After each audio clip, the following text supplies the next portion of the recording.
Bakit basa ang unan paggising? So nangyari na ba sa iyo na paggising mo sa umaga o pagkatapos ng isang masarap na nap, basang-basa ang unan mo? O kaya may tuyong laway pa sa gilid ng labi mo? So ang laging asar ng mga kasama mo, grabe ka naman matulog, parang katatapos mo lang lumangoy. Pero bakit nga ba tayo naglalaway? Masamang senyales ba ito o normal lang?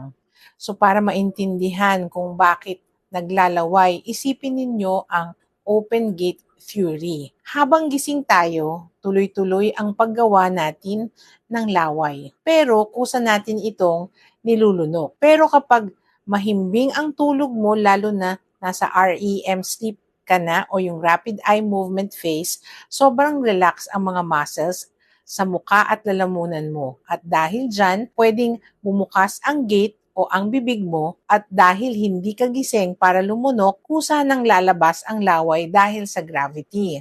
Doc Marie, bakit minsan parang flood na ang unan ko? So ito ang madalas na dahilan. Mouth breathing. So humihinga ka sa bibig. Kapag barado ang ilong mo dahil sa allergy, sipon o sinusitis, napipilitan kang huminga sa bibig habang tulog. So kapag laging bukas ang bibig mo, mas maraming laway ang lalabas. Pwede rin itong senyales na baka meron kang sleep apnea o nahihirapan kang huminga ng maayos sa gabi kapag natutulog. So ano ang dapat nating gawin para hindi na mabasa ang ating unan? Una, iwasan ang pagtulog ng nakaharap sa unan o kaya nakatagilid. Subukang matulog ng nakatahay o nakatihaya o yung tinatawag natin back sleeping para kusang bumaba ang laway sa lalamunan mo imbis na lumabas ito sa labi. Pangalawa, siguraduhin malinis ang iyong ilong bago matulog. Kung ang paglalaway ay may kasamang sobrang paghilik o hirap sa paghinga habang natutulog, pwedeng lubhang mapahamak ang iyong kalidad ng paghinga. So magpakonsulta ka na sa doktor para masuri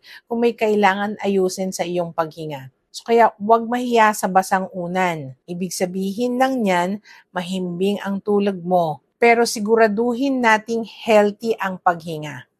So tag mo yung tropa mong laging may mapa sa unan paggising and follow for more medical truths.